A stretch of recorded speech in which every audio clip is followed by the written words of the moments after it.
Standing in the heart of Bedford, Virginia, Avenel Plantation House beckons the curious traveler, a home of history, lore, and tales from old Virginia.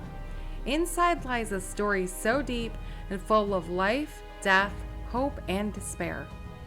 The entire house is brick, inside and out, and all of the walls inside and out are 2 feet thick. Okay. Oh my God. That is a lot of bricks, and the bricks are all handmade right here in Bedford County. Only 2 families have ever lived here. The original family, the Burwells family. The light's moving. Which is, I know that light is swinging. That light swings all the time, and I'm not feeling any air at all. But that Mrs. Steptoe's family was also very prominent. They were also colleagues with Thomas Jefferson, which is another reason we think the house was picked here, because it's real close to Poplar Forest. Yeah, Thomas. Mrs. Burwell died Halloween, October 31st, 1898. And her one daughter, Letty, never got married. She was still living here at that time. But she was getting older and older, and this little boy from the area would come and help her and help do errands and such. But it got to the point the house was literally falling apart, and also she just couldn't take care of it all by herself because the other daughters had moved away, of course. And so the youngest daughter came back because she got married and moved to Kentucky. And she said, Letty, you have to sell it. You just have to sell it. And she's like, no, no, no. And the fight over selling the house, Letty did die because the stress and the frustration was just too much. The Burwell family owned it from 1838 when they moved in until 1906. So the youngest daughter, Rosa, decided to let the Ballard family buy it because after all the little Ballard boy came and helped all the time. And so Mr. and Mrs. Ballard bought the house in 1906 and they moved in with their 6 children. Oh wow.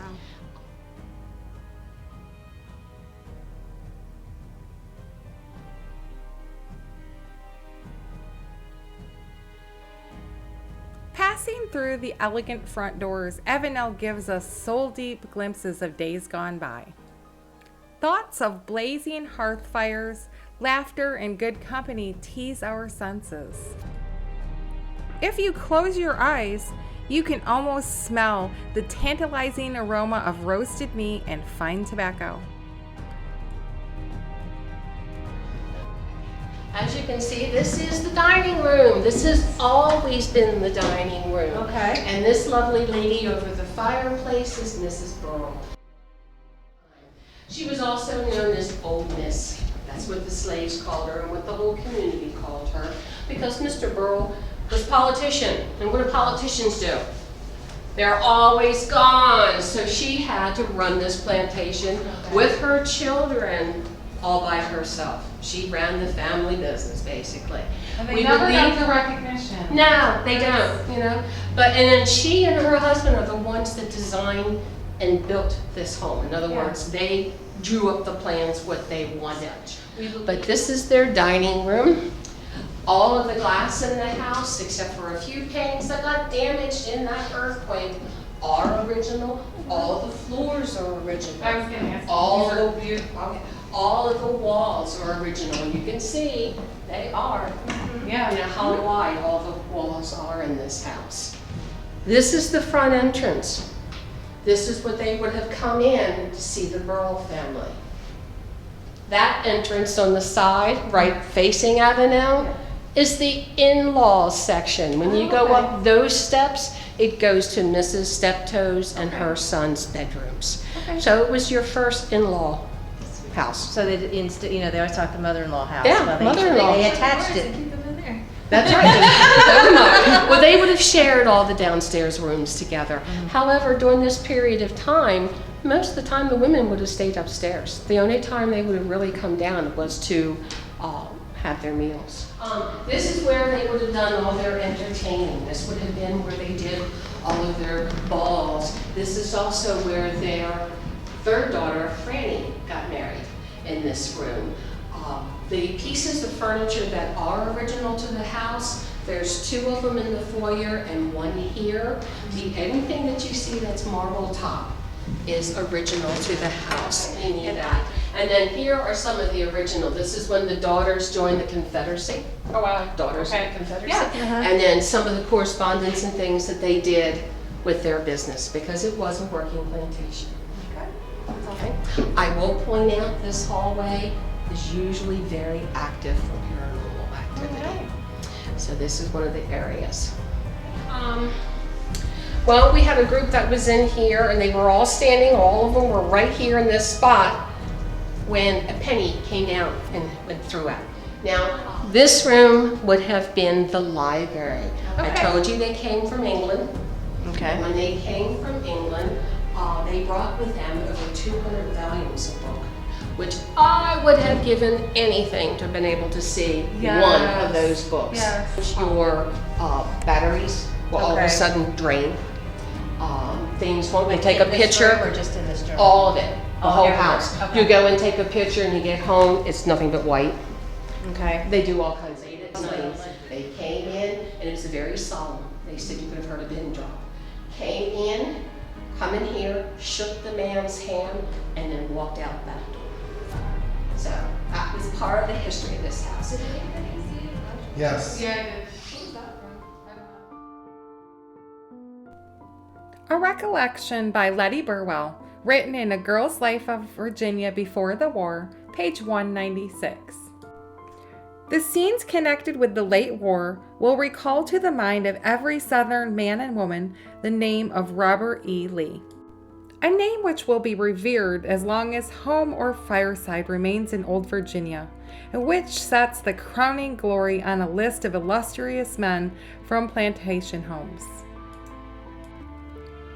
Admiration and enthusiasm naturally belong to victory, but the man must be rare indeed who in defeat, like General Lee, receives the applause of his countrymen. They're sitting there talking, and then all of a sudden, they both felt coldness on their shoulders. It's the shoulder that was facing, each other, and the seat cushion literally went down. So they knew they had company. That chair will start rocking all by itself. And don't say it's because the floor shakes. I've jumped, I've done everything. That chair will not move until it wants to move. I tried, yeah. Because people say, oh, you got cords on it. Oh, it's Well, bigger. No. I can Yeah. see you guys wanting to like try to debunk and it's like, nope. They had a fifth child, a little boy, but he died when he was 11 months old. This was the grandmother's room.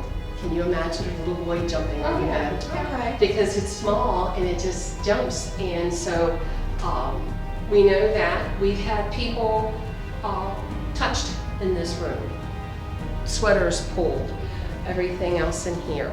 We had a group in here where the girl had long hair and she had it up in one of these messy knots in the back with the hair hanging down. Yeah. Nobody was near her, but they could see the hair go up and then release, and then go up and release.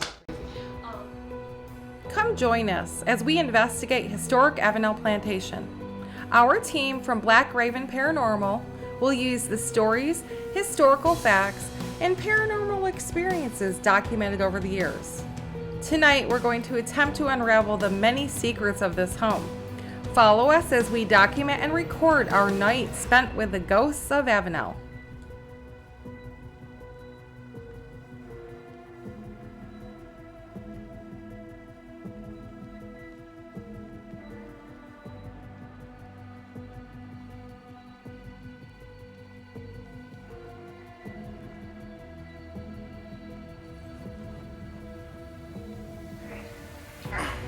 Alright, I'm recording, so we're Let's set up.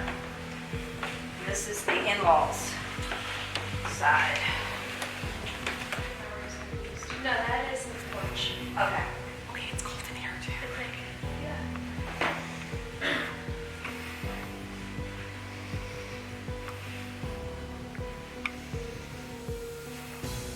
This is everybody, and we are in the mother-in-law's room. Mrs. Steto.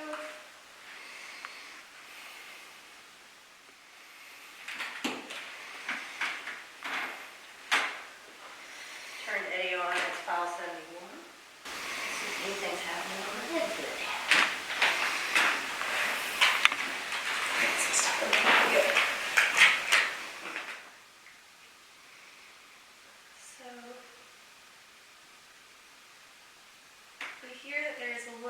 in here that likes to jump on the bed.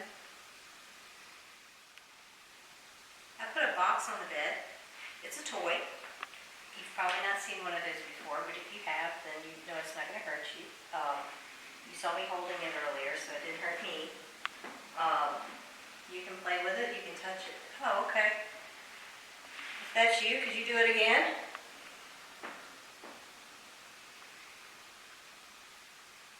You can touch it. It's okay.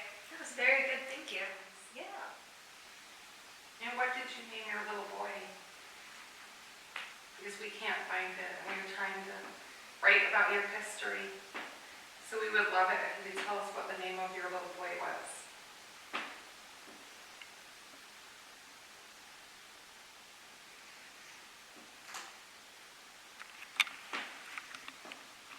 I just heard something over here. I heard it too.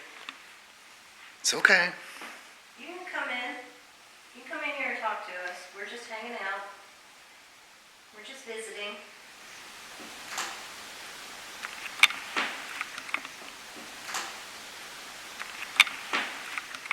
Well, some of the noise you're hearing is me So, well, now it turning was- side to side, and whatever it's it my was, it's out feet. there. It sounded like it was right at the door. Yeah. It was, well, right here in the corner, you can see my screen. There's a mirror right here. Okay. And in this general area is where I heard it. So you heard it in the room. Yeah, by the door entrance here, but closer towards the wall to my right. Okay, somebody's seeing how their outfit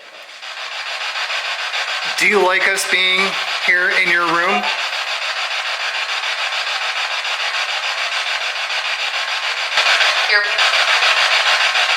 How old are you?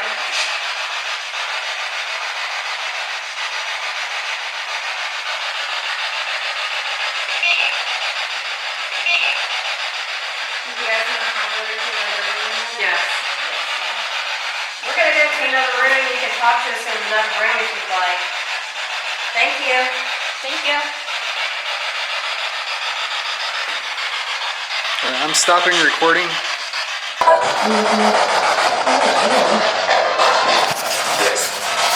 Oh, wow. Did you get that? Yeah. You get that? Yes. Yes. I was something brushed up against it. Hmm. Was it your hair? No, it sounded like a. You can touch my recorder, it's okay. This wiggled a little. No, I mean, it was like, it came from here, from my Oh. earpiece. Okay. That's crazy, isn't it? They all slept in this one room. Let me see if I can get this. I would be like, kid, shut up. Leave me alone.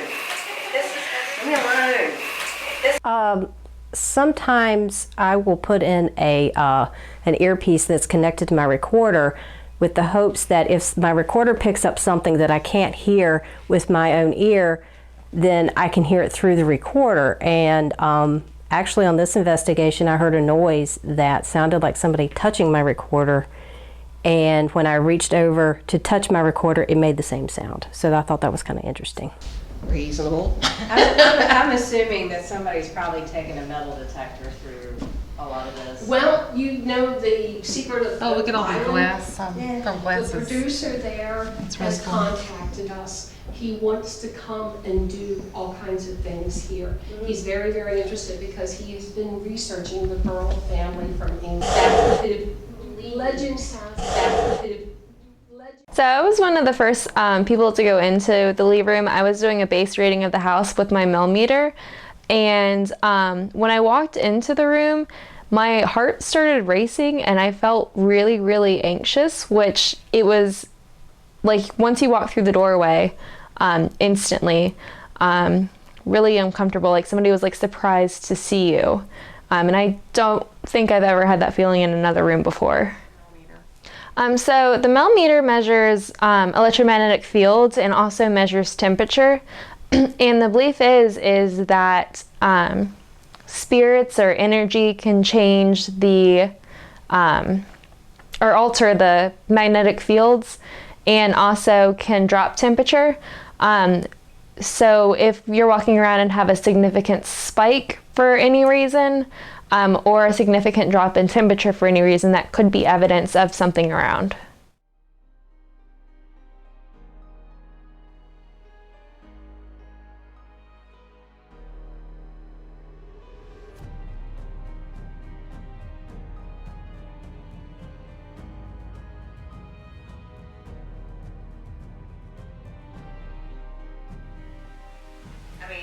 understand someone having the creeps in here just because the whole atmosphere, like, you can start feeling it as you're walking up the steps there.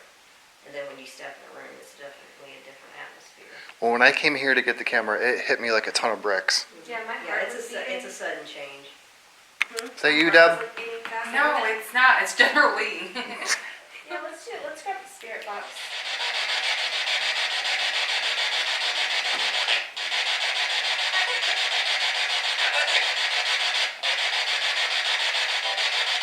This is like Taylor and Becky and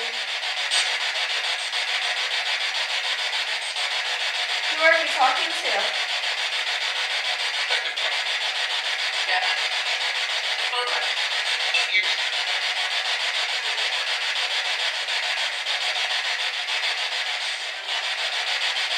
How many are in this room? Five.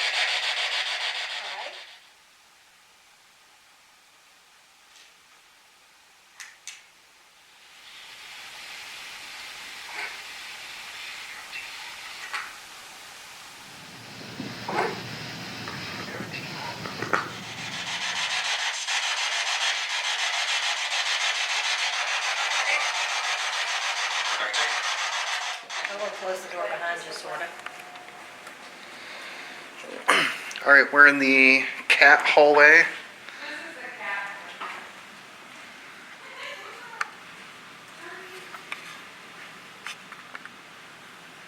Everybody in the foyer where there is supposedly a cat.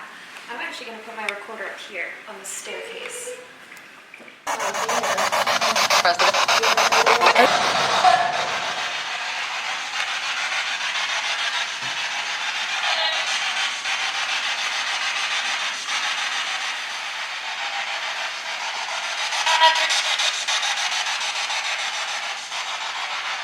You can talk to us.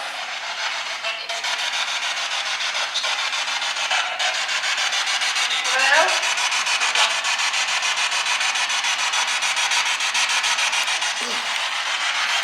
Who is the president?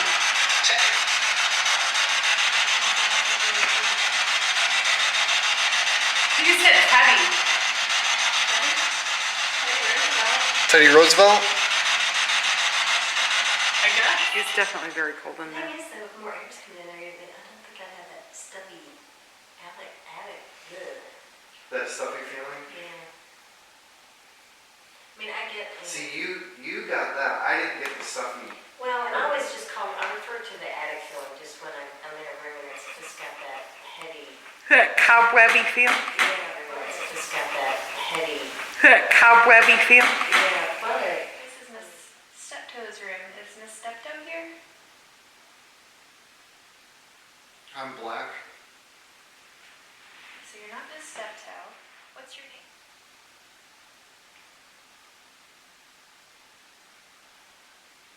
Did you like the family that lives here? Hello? Hello. I just saw a really big orb go across. I don't know if it's dust or went right across in front of him. We were all sitting in the steptoe room and I was recording. I had the camera and Brian was doing the method where we have the headphones on and the blindfold on. And we asked him how he felt and he said that he felt dead. And so I can honestly say that I gasped. And then right around that same time, I saw an orb go right across in front of Brian. And I saw it like not even on the camera, but then I looked at the viewfinder on the camera and I could see it on there too. And right around the same time, I felt a really heavy pressure like on the back of my neck and across my shoulders. And it wasn't like a physical thing. It was definitely like more of, I could feel a presence there. So it was very heavy. Number? Did you just come in here and stay? Are you joining whoever's here? How many are here?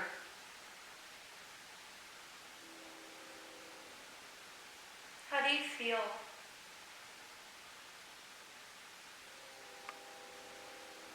Dead.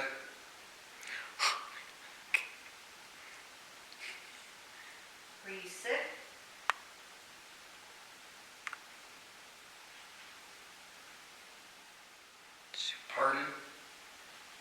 Need help?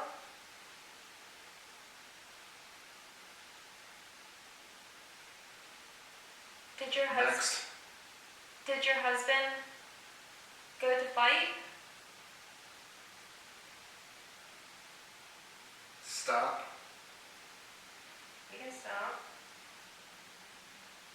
He said stop and next, that's what she said. One. Never really paid attention to this at all. To what? Did somebody just hear a squeak? Yes, I heard it. I don't think that sounded like it was downstairs. It sounded like a animal almost, or a kid. Yeah. I heard it. Could have been a dog outside. Yeah, Yep. good dog.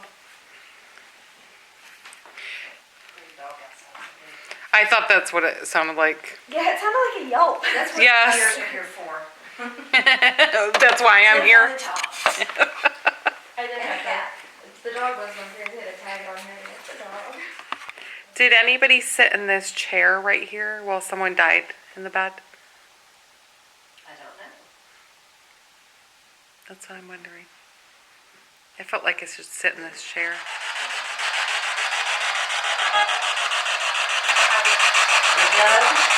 Or Heather. Would you mind if we lived here? We're gonna all live here. We're gonna paint this room pink. Would that make you mad?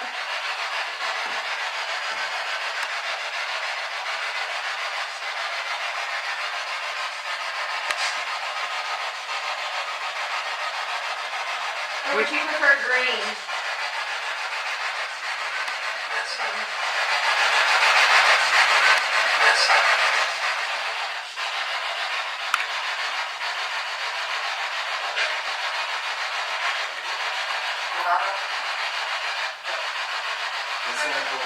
Hello?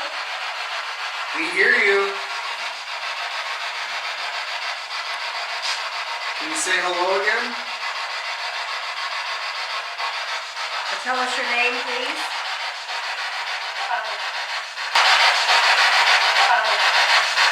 Heather? I'm here. I heard Heather once already. Hello, Heather.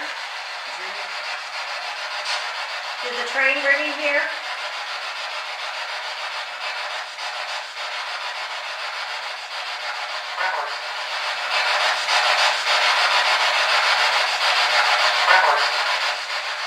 Did you own any horses?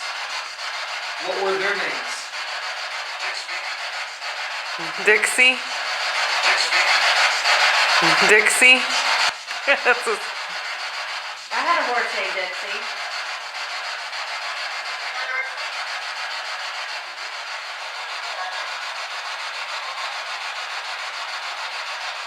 We went to the cemetery today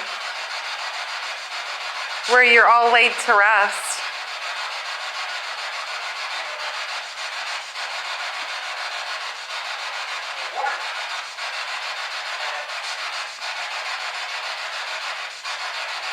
Who's buried in the yard? I heard a Yankee was buried in the yard.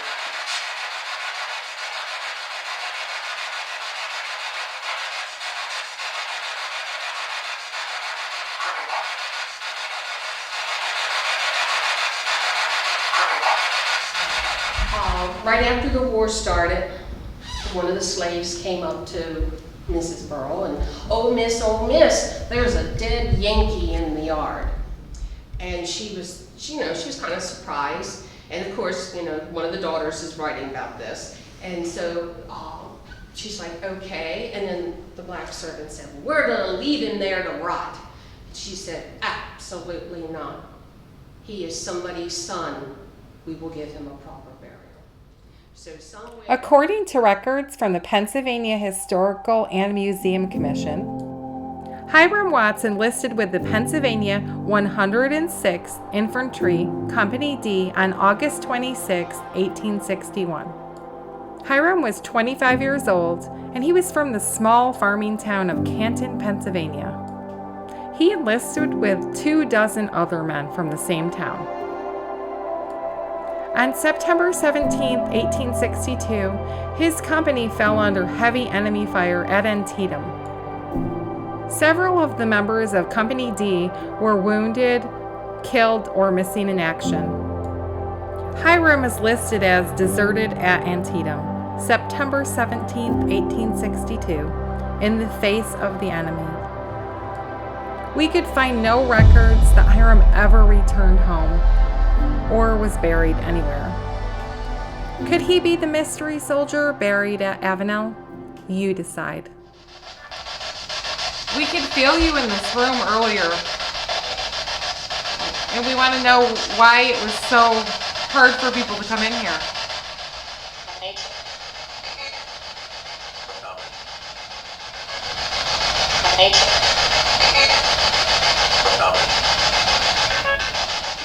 A Girl's Life in Virginia Before the War by Letty Burrell. Excerpts from page 52. In due time, we were provided, my sister and myself, with the best instructors. A German professor for German and music. The latter opened to us a new world of music. He was a fine linguist and a thorough musician and a gentleman. He lived with us for 5 years and remained our sincere and truly valued friend throughout life. If you want us to stop with the noise box, can you make this box to the left of me light up?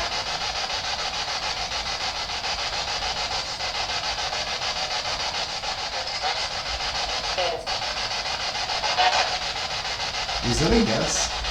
There's a bunch of stuff. I can't tell what that is. There's several words. I think it was more than one person called that. How many are in here? I heard patience.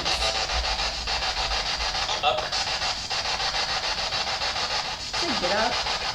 Yeah, get up. Get up. Are we in your seat? Your seat? Am I on the floor? You just said seat. It said seat. You can sit in the rocking chair.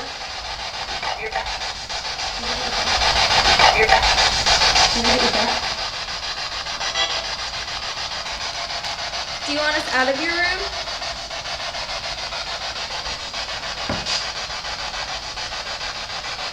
What was that? Is that you, Debbie? No. Did you move? I put my thing down a minute ago. Yeah, but that was Did your, from did, behind your, her. did your legs move? I don't know. It sounded like the couch like settled or something Yes. hit underneath the couch. Was that you? Whatever it was under my seat. Are you still mad that I took your seat? You can have the money. It's not fake. I'll trade you money for the seat. During our investigation at Avenel, we collected some great evidence and recorded many voices. One of the most distinct voices was that of a German man. He was speaking common German phrases that translated as salutations, like good day, good evening, and even the German word for 8, which is acht. We heard lots of different numbers in both EVP and spirit box form. We even got the word numbers. This is a mystery to us, but we feel that they were trying to communicate some type of message. The Lee room was the most active, but we did record evidence in almost every room. Thank you for joining us on our night at Avenel.